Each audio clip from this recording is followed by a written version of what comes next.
Olá, irmãos, como estão? Tudo em paz? Nós voltamos aqui para falar mais uma vez sobre o lar cristão. Nessa semana passada, no sábado, tratamos do lar cristão e daquelas qualificações para o líder da Igreja do Senhor, conforme Paulo, o apóstolo Paulo, trata com Timóteo na sua epístola, no capítulo 3, tratando com presbíteros, tratando com diáconos, apresentando o líder da igreja de Éfeso, Timóteo, quais eram as características da liderança, porque esta liderança formal na igreja deveria servir de exemplo para todos os demais crentes, ou seja, os homens que deveriam liderar a igreja, as suas esposas que deveriam ser um modelo de crentes na piedade, na vida cristã, eles tinham aquele imperativo, ou deveriam ter aquelas características listadas no capítulo 3 de Timóteo, porque estas características deveriam ser imitadas por todos os crentes. Os crentes da igreja deveriam ter para quem olhar.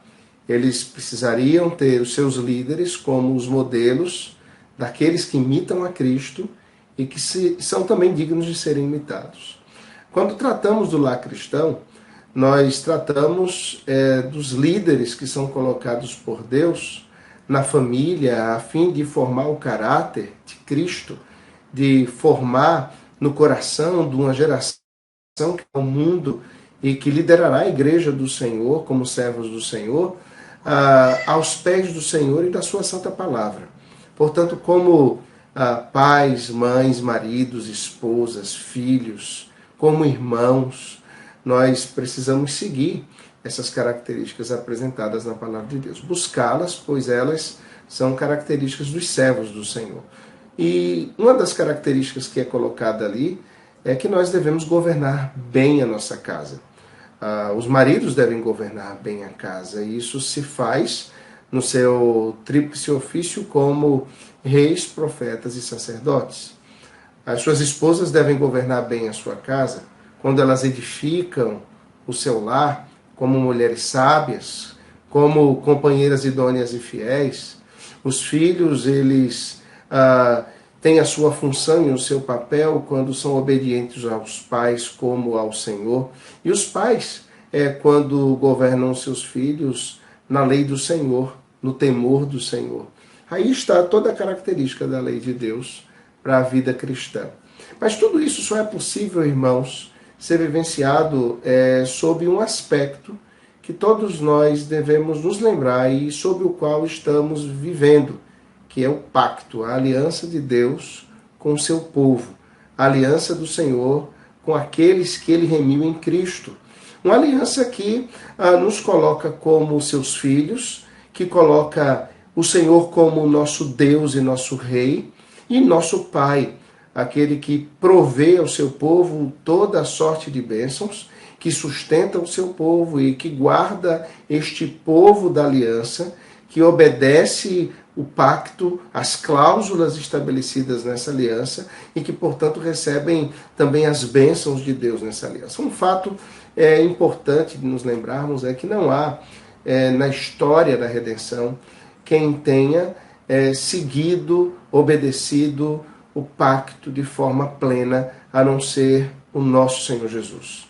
O homem perfeito, segundo Adão, o verdadeiro homem é Cristo, o único que cumpriu cabalmente o pacto, e tendo-o cumprido em nosso lugar, ele nos dá acesso à presença de Deus, para vivermos na presença de Deus como famílias, para vivermos na presença de Deus como servos, para vivermos na presença de Deus como filhos do Altíssimo. Eu quero introduzir com você nesse final de tarde, falar sobre essa aliança e alguns aspectos importantes de entendermos sobre ela para que a vivenciemos na nossa família, como crentes, no lar cristão. O lar cristão é o lar que vive no pacto, é o lar que vive na aliança de Deus com o seu povo.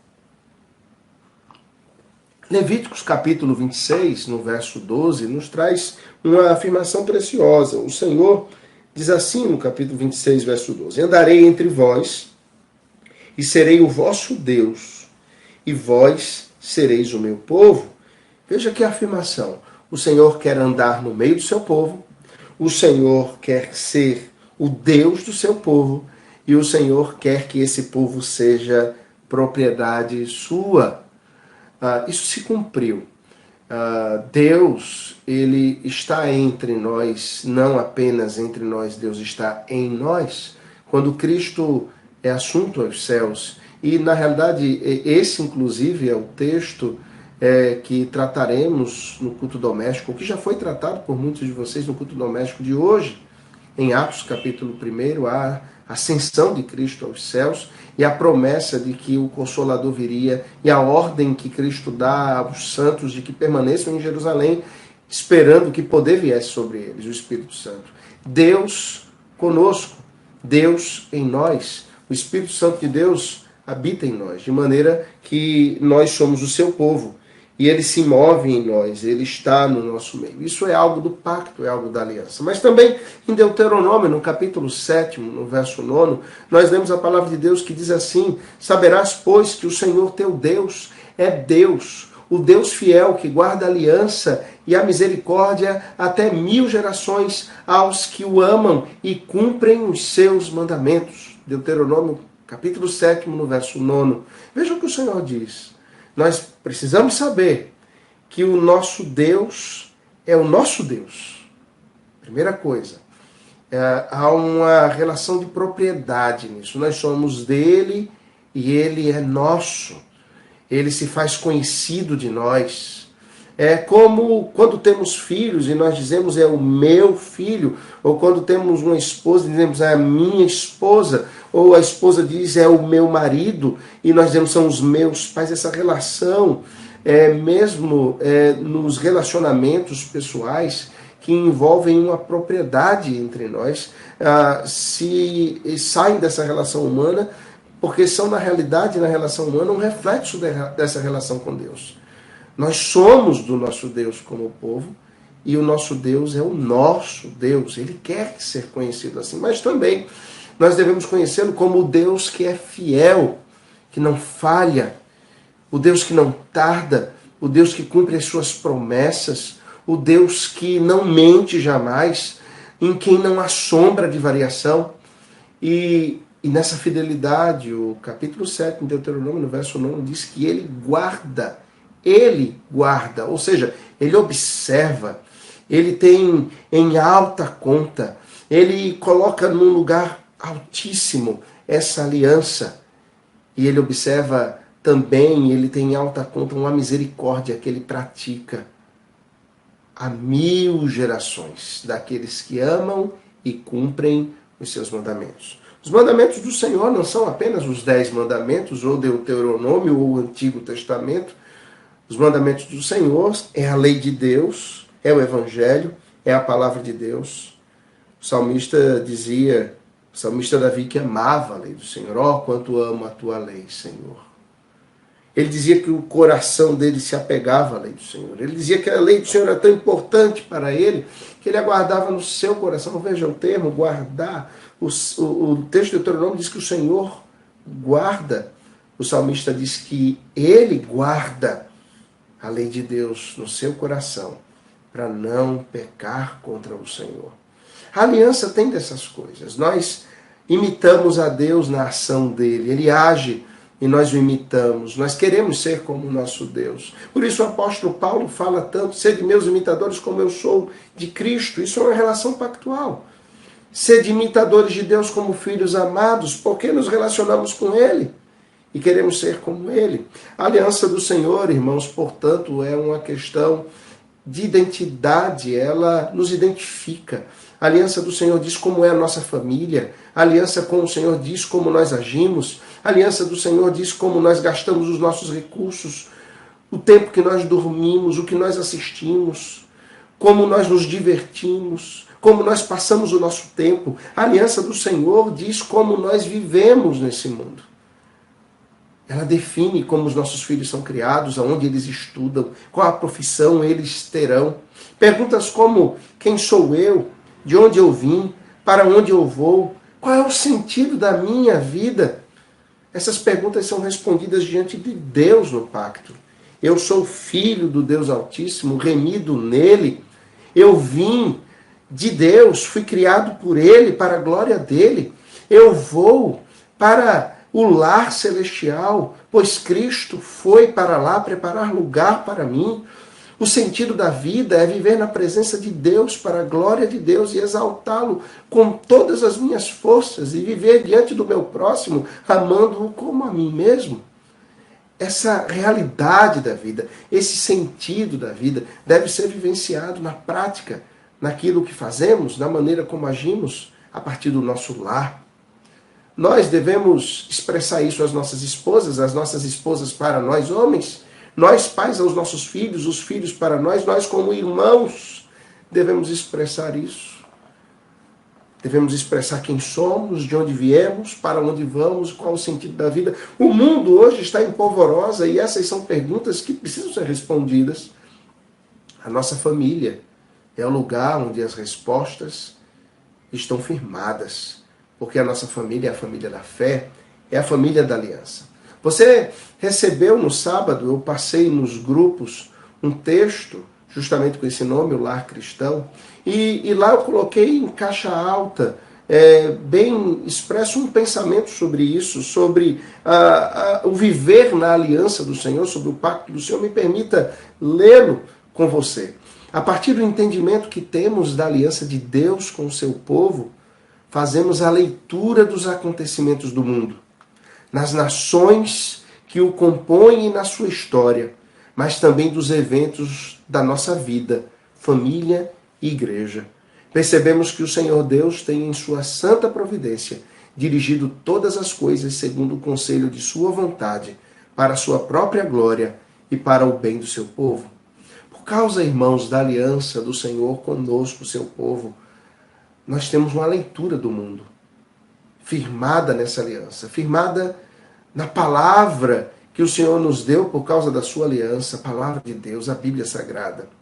Nós temos a compreensão do mundo, vemos momentos como este, que o mundo vive em polvorosa, e dizemos, sim, o Senhor está no controle de todas as coisas. E precisamos declarar isso dentro do nosso lar. O Senhor está no controle de tudo. Nós somos o seu povo, o povo da aliança.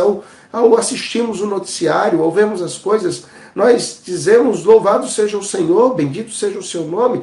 O Senhor está sentado no trono e todos esses acontecimentos, o mundo em polvorosa, nada mais é do que o julgamento de Deus, do que a providência de Deus sobre o mundo, que levará o mundo ao fim que o Senhor mesmo deseja. Louvado seja o nome do Senhor. Em meio a tudo isso, nós oramos, pedindo que o Senhor realize a sua providência, amarga providência, mas que Ele também traga a sua doce providência, de maneira que possamos viver dias melhores, de maneira que as pessoas ao nosso redor conheçam o Evangelho e se dobrem, confiem no Senhor, entreguem suas vidas para viver em Cristo, se despojando da antiga vida. Esse termo aliança é tão importante, ele aparece na palavra de Deus, na Bíblia Sagrada, 290 vezes.